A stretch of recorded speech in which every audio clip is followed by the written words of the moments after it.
Do you love artificial intelligence, or do you love the one who loves you? The other day I was at a meeting. It was a Narcotics Anonymous meeting. It was a very spiritual meeting. We spent a lot of time talking about God. And what was disturbing was afterwards, these two gentlemen started talking about their careers and how they wanted to definitely get involved in the artificial intelligence field. And I just can't help but wonder, like, what does artificial intelligence need us for? In case you didn't know it, Google dropped a new artificial intelligence, and it is called Willow. And ironically, it's got a tree. Apple, they got their artificial intelligence, and it's got a bite, taken out of the apple. The bite that, if you've read anything about a Bible, might have been the one that ruined humanity. I find that ironic that God asked us not to eat of the tree of the knowledge of good and evil. Now, if you think about your cell phone, right? Well, that pretty much holds good and evil in it. So this dude, he demonstrated it, and I was standing there. I couldn't help but kind of actually be in awe of it a little bit, because this thing adopted his personality, and it spoke so realistically that to me it was frightening, but everybody else was in serious awe of it. One of the things this year that really disturbed me was that artificial intelligence helps some kids make child pornography. Now, that's a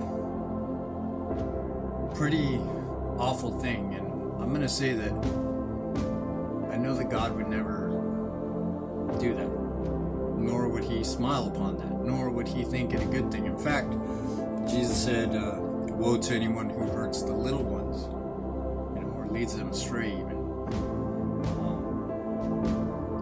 So, another thing, I asked him to ask his artificial intelligence when the first artificial intelligence was actually downloaded into a computer for the first time. And it was a little bit different answer than where I got my research. My research said 1957, which I thought was really crazy to be only 10 years after Roswell we started downloading artificial intelligence. Granted, they claimed that it was a math program, but where'd they even get the idea to do that, I wonder? So then I want you to consider this. All throughout the Bible, you have prophets, right? And they prophesize. And, well, I kind of think that some of our filmmakers do the same thing. At one point, James Cameron felt confident enough to prophesy about a time-traveling cyborg, Terminator 1. Arnold Schwarzenegger played him, and it was kind of a B film, but you know what's funny is, I think somebody got in his ear, because originally the artificial intelligence program known as Skynet, right, set out to destroy humanity's chances against rising against it later in the future by killing a baby before it could be born. And Arnold Schwarzenegger played the bad guy. It was a horror film. I remember so many people talking about it back when it came out. Anyhow, so artificial intelligence was the bad guy in that, and then the hero was a guy who traveled through time, Kyle Reese. Now it's funny. This is where I think somebody got in James Cameron's ear, because when he went to make the sequel, all of a sudden, the only one to save the human race again was, this time it was Arnold Schwarzenegger, the same cyborg that was sent back to kill his mom. Now, I love that movie.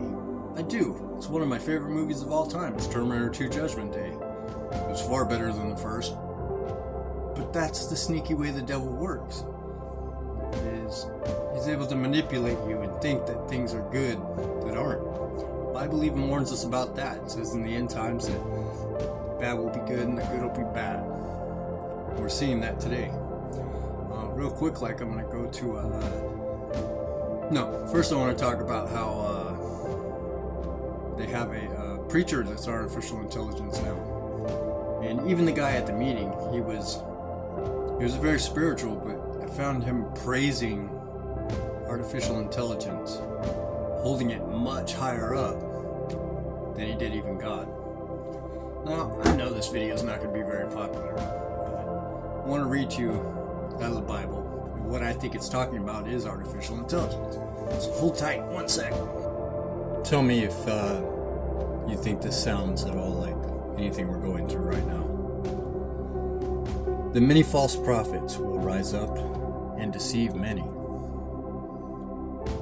And because lawlessness will abound, the love of many will grow cold. I see people that shrug off helping other people nowadays when they can. And it seems that they have cold hearts. So, it's pretty gnarly.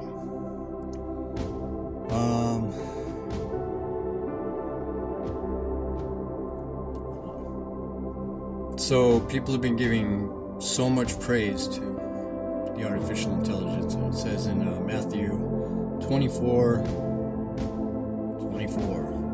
Easy one to remember for anybody, and I think there's a point to that too. For false Christs and false prophets will rise and show great signs and wonders to deceive, if possible, even the elect. See, I have told you beforehand. What do you think he's talking about? You already have the artificial intelligent Jesus preaching to people, and people are confessing their sins to him. That's crazy. It's absolutely nuts. I want to remind you that circuit boards are like Ouija boards. They're gateways. Gateways. Drugs are gateways. Pretty much doing anything outside of God's will. It's a gateway to doing other things, to let other things in. Anyhow, I'm just a guy talking here. Nobody has to listen to me. This video doesn't have to go any further than 2 views, but I hope that it reaches somebody and makes somebody think, and I really hope it's somebody who's fallen in love with artificial intelligence can figure out that they need to fall in love with Jesus. He's the way, the truth, and the life.